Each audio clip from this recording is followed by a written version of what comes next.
ကိုလူတိအောင်လုပ်ပါကိုလူတိအောင်လုပ်ပါကိုလူတိအောင်လုပ်လို့ကိုလူတိလာတဲ့ခါကိုရောင်းတဲ့ကုန်ပစ္စည်းတွေကိုဘာတွေလုပ်နေလဲဆိုတာလူစိတ်ဝင်စားလာပြီးတော့အဲ့ကုန်ပစ္စည်းတွေရောင်းရပါလိမ့်မယ်သူစီးပွားရေးလုပ်ငန်းလုပ်တာတဲ့၄နှစ်တိတိရှိသွားပြီပေါ့နော်သူ့လုပ်ငန်းမအောင်မြင်ဘူးတဲ့အဲ့ဒါမအောင်မြင်လို့ရှိရင်ကျွန်တော်တို့ပုံစံချင်းရမှာစီးပွားရေးလုပ်ငန်းတစ်ခုမှာရန်စူးစမ်းနေလို့လည်းမရဘူးကျွန်တော်အမြဲပြောတယ်စူးစမ်းအားထုတ်တယ်ဆိုတာကစူးစမ်းလို့ရတယ်ဒါပေမဲ့နီးပြူကမပါတဲ့စူးစမ်းခြင်းတွေမှာအောင်မြင်မှုတွေ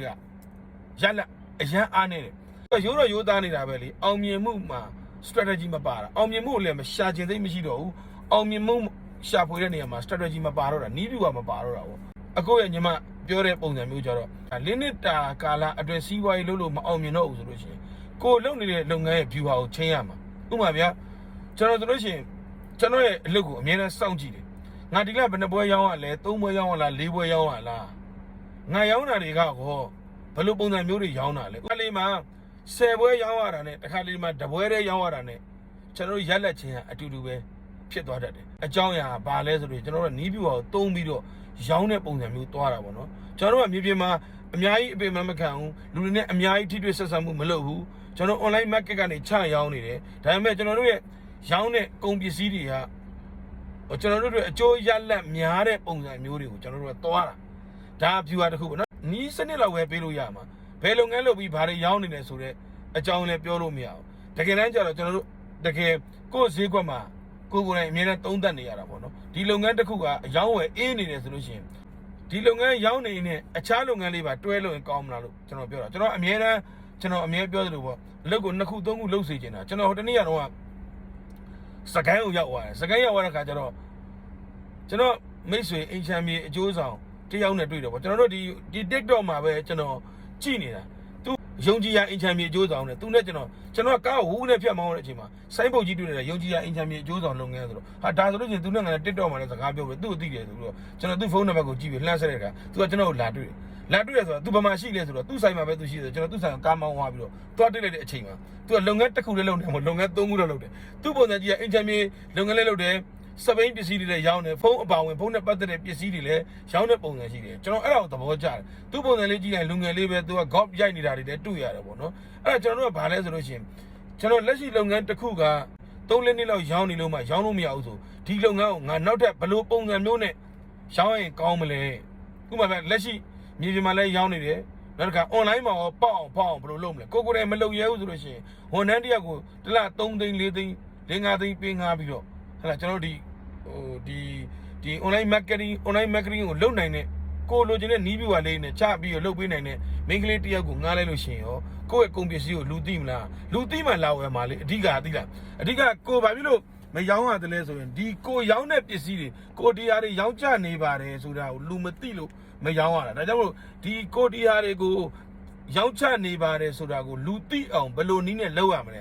ဥပမာဗျာနောက်တစ်ယောက်ထပ်ပြောမန်လေးအမရပူတာဘက်ကအမတ်တယောက်ကိုကျွန်တော်ထိုင်ကြည့်နေရပဲအမဆိုရင်ကျွန်တော်လည်း level တန်းလောက်ပဲရှိမှာပါသူ့ကိုကြည့်နေသူကဒီပိုးတဲ့ပစ္စည်းတွေရောင်းတယ်သူ့မှာစိုင်းမရှိဘူးတဲ့သူ့ရဲ့ TikTok တစ်ခုမှပြောထားတာ TikTok ကနေပဲဒီပစ္စည်းတွေရောင်းချနေတာဒါအဲ့ဒါရောင်းချနေတာသူရောင်းရတယ်ဗျာတအားရောင်းရတယ်ဒါပေမဲ့အဲ့ဒါသူဘယ်လိုလုပ်လဲသူ့မှာစိုင်းလည်းမရှိဘူး location လည်းမရှိဘူးစိုင်းမရှိဘူးဆိုတော့သူကစီးပွားရေးလည်းပြည်တယ်ပုံရတယ်ဒီပစ္စည်းတွေကိုကောင်းကောင်းမွန်ရောင်းချနေအိမ်မှာပဲအိမ်ဆိုင်ပေါ့ဗျာသိတယ်မလားအိမ်ဝဲလာဝဲလည်းမရောင်းဘူးပေါ့ဒါပေမဲ့သူကဒီ online market ကနေချရောင်းတာပေါ့ဒါလည်းနီးပြူကတစ်ခုပဲအဓိကအဲ့ဒီအမှရောင်းနေတဲ့ပုံစံကသူ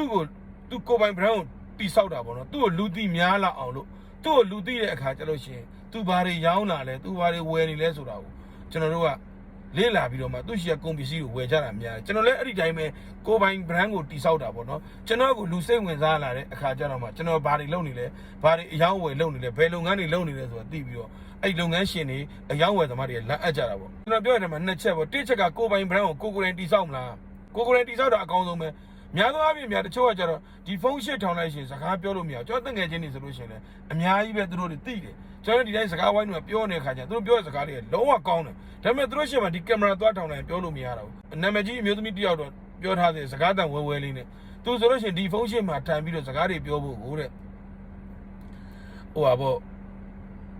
6လလောက်လေ့ကျင့်ယူရတာပေါ့ဒါကြောင့်မို့ကျွန်တော်ကဒီကျွန်တော်မေးထားတဲ့မေးခွန်းတိုင်းပြန်ဖြေရမယ်ဆိုလို့ရှင်ကိုယ်လူသိအောင်လုပ်ပါကိုလူသိအောင်လုပ်ပါကိုလူသိအောင်လုပ်လို့ကိုလူသိလာတဲ့ခါကိုရောင်းတဲ့ကုန်ပစ္စည်းတွေကိုဘာတွေလုပ်နေလဲဆိုတာလူစိတ်ဝင်စားလာပြီးတော့အဲ့ကုန်ပစ္စည်းတွေရောင်းရပါလိမ့်မယ် ကျွန်တော်တို့ထပ်ပြောဦးမယ်နော်ဆရာဒေါက်တာအစဉ်ဖြိုးပိုင်ပြောထားတဲ့စကားတစ်ခုရှိတယ်လူသိတဲ့လူရောင်းတဲ့ကုန်ပစ္စည်းနဲ့လူမသိတဲ့လူရောင်းတဲ့ကုန်ပစ္စည်းဈေးနှုန်းရင်းမတူသလို